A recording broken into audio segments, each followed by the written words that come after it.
Bismillahirrahmanirrahim. Assalamualaikum warahmatullahi wabarakatuh. Anak-anak, ketemu lagi dengan Bu Eko.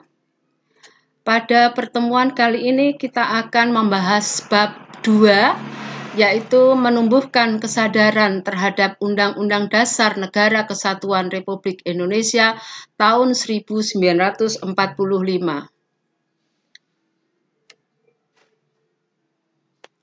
Tujuan pembelajaran bab 2 yang pertama adalah menjelaskan kedudukan dan makna pembukaan Undang-Undang Dasar Negara Republik Indonesia tahun 1945.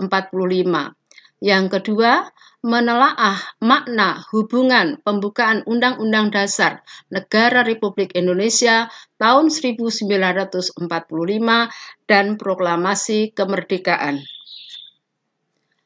3. Mengidentifikasi kedudukan dan fungsi Undang-Undang Dasar Negara Republik Indonesia tahun 1945. Yang keempat, makna peraturan perundangan dalam sistem hukum nasional.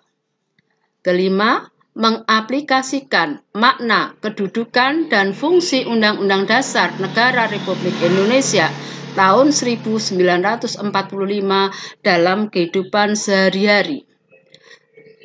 Keenam, melaksanakan Undang-Undang Dasar Negara Republik Indonesia tahun 1945 dan peraturan perundang-undangan.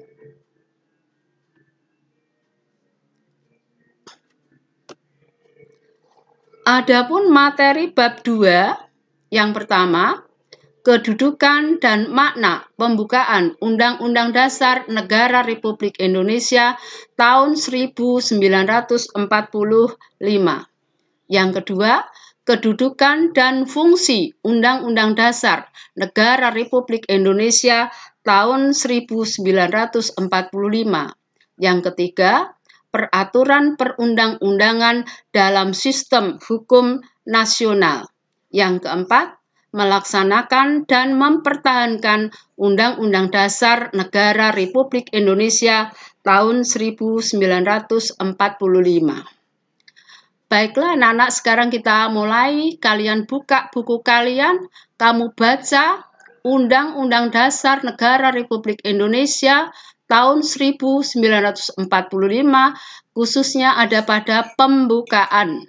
Ada 4 alinea, coba kalian cermati alinea demi alinea yang ada dalam pembukaan Undang-Undang Dasar 1945.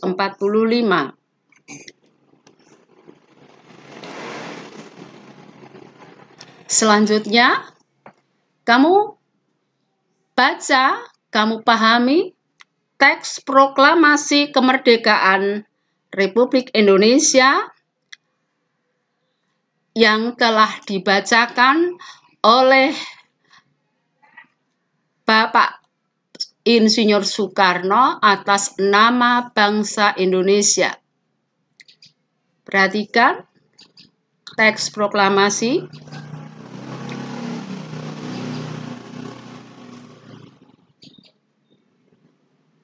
Nah, dari pembukaan Undang-Undang Dasar 1945 dan teks proklamasi kemerdekaan negara Republik Indonesia, dalam benak anak-anak mungkin timbul 2 pertanyaan. Yang pertama, bagaimana kedudukan pembukaan undang-undang dalam Undang-Undang Dasar Negara Republik Indonesia? Saya ulang, pertanyaan yang pertama, bagaimana kedudukan pembukaan Undang-Undang Dasar dalam Undang-Undang Dasar Negara Republik Indonesia tahun 1945? Yang kedua, bagaimana hubungan pembukaan Undang-Undang Dasar Negara Republik Indonesia tahun 1945 dan Proklamasi Kemerdekaan?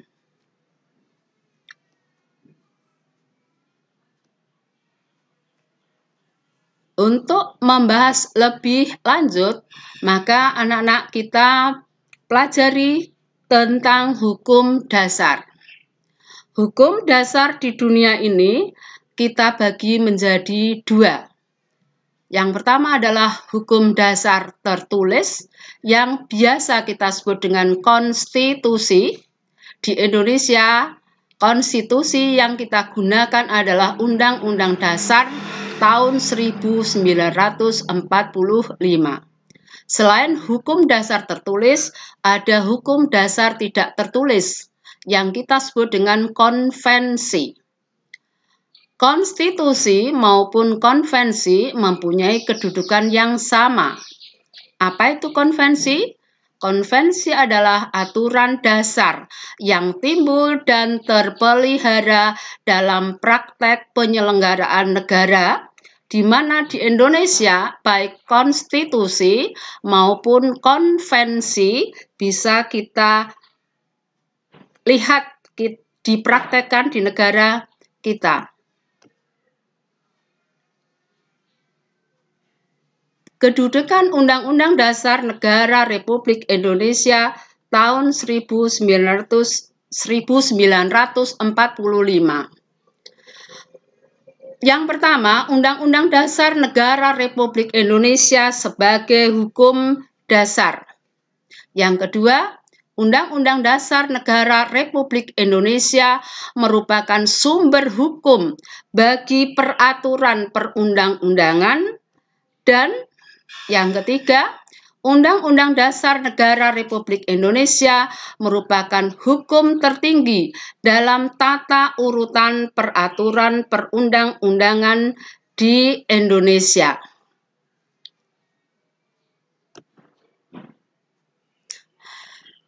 Kita lihat sekarang tata urutan peraturan perundangan tata urutan peraturan perundang-undangan di Indonesia berdasar Undang-Undang Nomor 12 Tahun 2011. Yang pertama, Undang-Undang Dasar Republik Indonesia tahun 1945. Yang kedua, ketetapan Majelis Permusyawaratan Rakyat yang kita kenal dengan TAP MPR.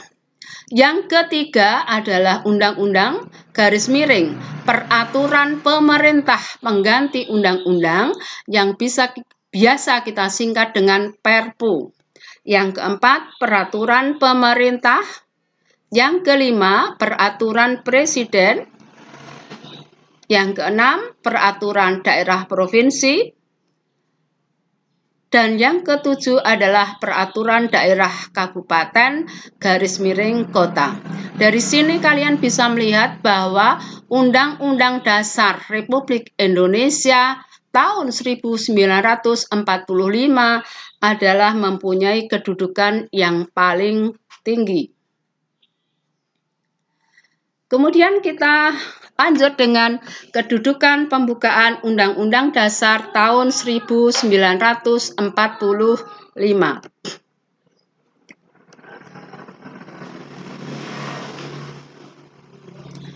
Kedudukan pembukaan Undang-Undang Dasar tahun 1945. Yang pertama, pembukaan memuat kaidah-kaidah yang fundamental bagi penyelenggaraan negara.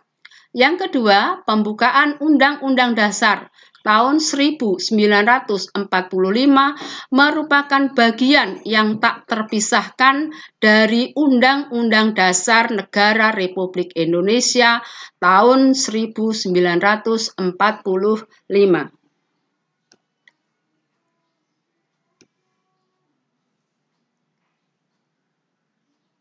Sistematika Undang-Undang Dasar Negara Republik Indonesia tahun 1945 sebelum dan sesudah diamandemen.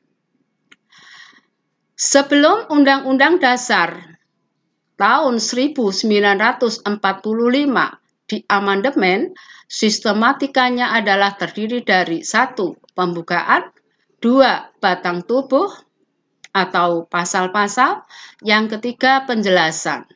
Sesudah diamandemen, maka sistematikanya berubah hanya menjadi pembukaan dan pasal-pasal. Dalam hal ini anak-anak akan lebih jelas jika anak-anak mempelajari langsung di buku Undang-Undang Dasar tahun 1945.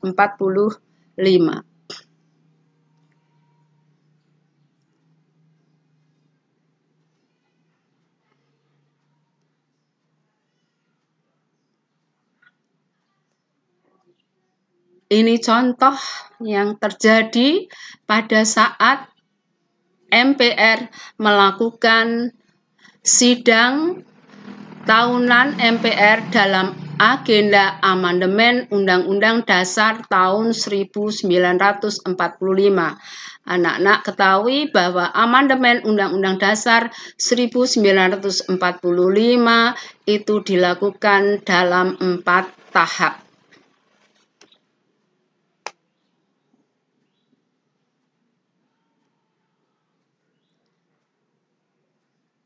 Bagaimana hubungan pembukaan Undang-Undang Dasar tahun 1945 dan Proklamasi Kemerdekaan?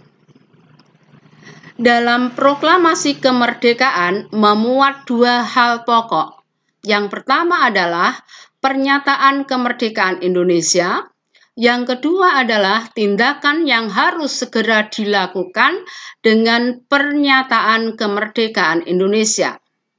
Pernyataan kemerdekaan Indonesia akan dijabarkan atau anak-anak bisa melihat faktanya ada pada pembukaan Undang-Undang Dasar 1945 alinea 1, 2, dan 3, sedangkan tindakan yang harus segera dilakukan dengan pernyataan kemerdekaan Indonesia dijabarkan dalam pembukaan Undang-Undang Dasar tahun 1945 alinea keempat.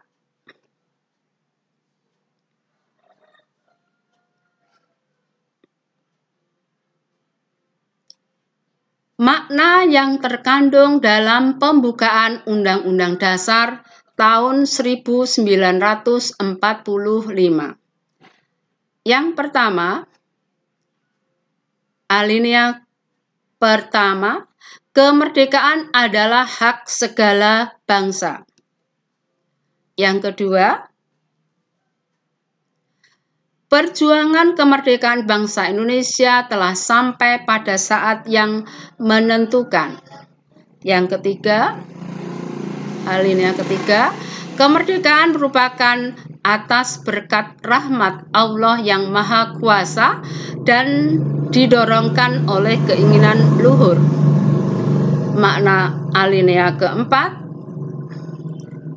memuat prinsip-prinsip negara Indonesia, yaitu tujuan negara, kemudian ketentuan diadakannya Undang-Undang Dasar, bentuk negara, dan dasar negara Pancasila.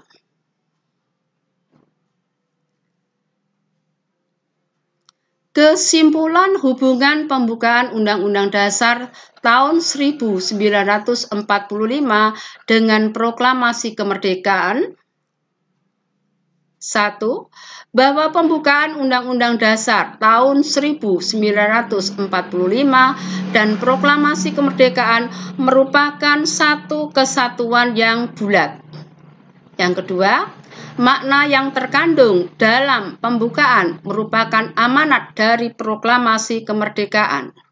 Ketiga, alasan berdirinya Negara Kesatuan Republik Indonesia yang diproklamirkan pada tanggal 17 Agustus dapat dipahami dengan cara mengkaji pembukaan Undang-Undang Dasar tahun 1945.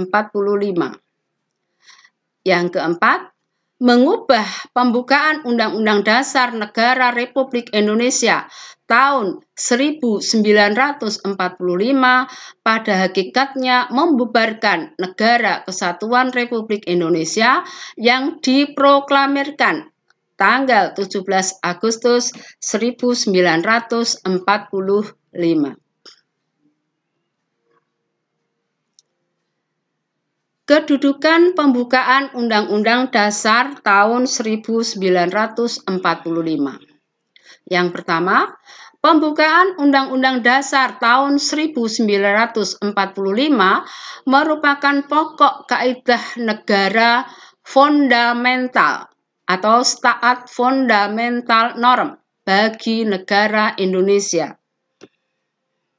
Yang kedua, pembukaan Undang-Undang Dasar tahun 1945 merupakan sumber motivasi dan aspirasi perjuangan dan tekad bangsa Indonesia. Yang ketiga, pembukaan Undang-Undang Dasar tahun 1945 menjadi sumber dari cita-cita hukum dan cita-cita moral yang ingin ditegakkan dalam berbagai lingkungan kehidupan.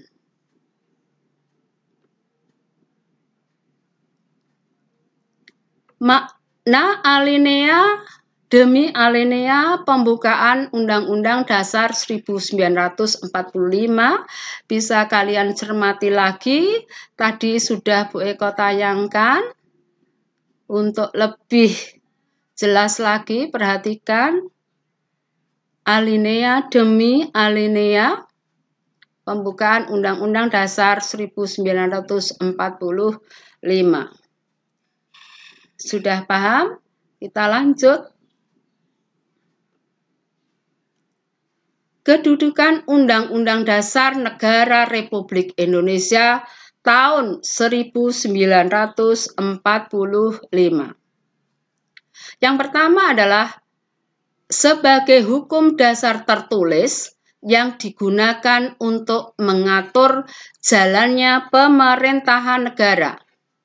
Yang kedua, merupakan norma hukum tertinggi dalam sistem ketatanegaraan Republik Indonesia yang dijadikan dasar untuk penyusunan peraturan perundang-undangan.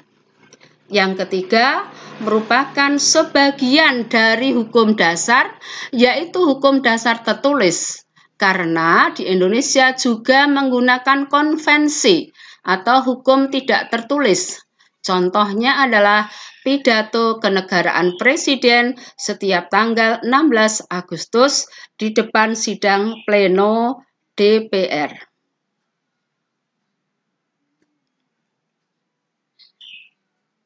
Nah, ini adalah contoh ya, pidato kenegaraan Presiden setiap tanggal 16 Agustus. Siapapun presiden kita, setiap tanggal 16 Agustus tentu akan melakukan pidato kenegaraan Presiden karena ini adalah contoh dari konvensi yang berlaku di Indonesia. Apa itu Undang-Undang Dasar Negara Republik Indonesia tahun 1945? Undang-Undang Dasar Negara Republik Indonesia tahun 1945 adalah keseluruhan naskah yang terdiri atas pembukaan dan pasal-pasal. 2. Pembukaan dan pasal-pasal merupakan satu kebulatan yang utuh. Dengan kata lain, merupakan bagian-bagian yang satu sama lainnya tidak dapat dipisahkan.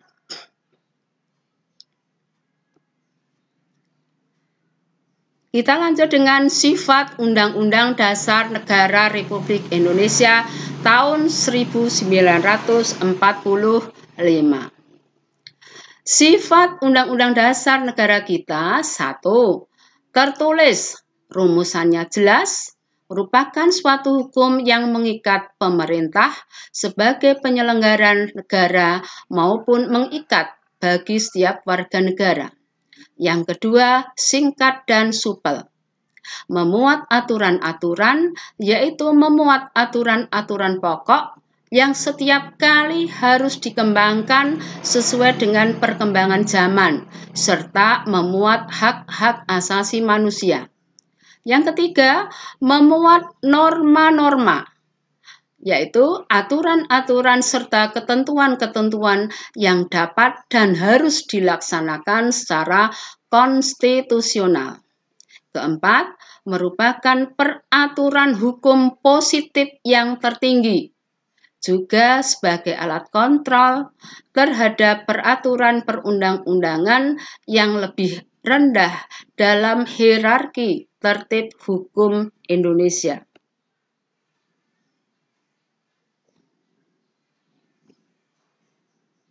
Fungsi Undang-Undang Dasar Negara Republik Indonesia tahun 1945.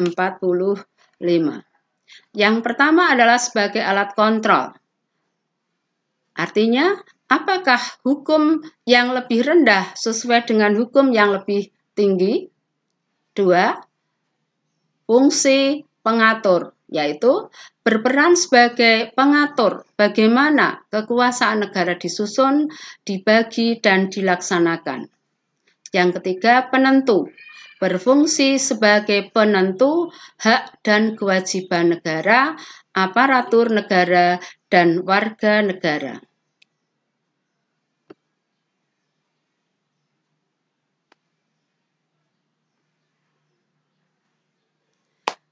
Demikian yang bisa Bu Eko sampaikan pada pertemuan kali ini. Minggu berikut kita akan lanjut dengan materi selanjutnya. Sebelum kita tutup, silahkan anak-anak camkan, cermati apa yang sudah Bu Eko sampaikan, juga baca lagi dengan cermat buku PPKN, ya. Dan setelah itu kalian kerjakan aktivitas 2.1 tabel 2.2 halaman 29 buku paket PPKN kelas 8. Tugas dikerjakan di buku tugas kalian masing-masing. Sampai ketemu di materi selanjutnya.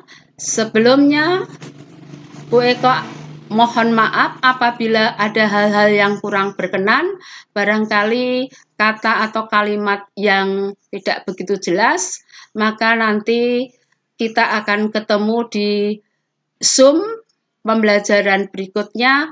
Kalau ada hal-hal yang kurang jelas, Bu Eko bisa menerima pertanyaan-pertanyaan, silahkan anak-anak nanti menjawab pertanyaan. Untuk itu, Bu Eko minta maaf. Billahi taufik wal hidayah. Wassalamualaikum warahmatullahi wabarakatuh.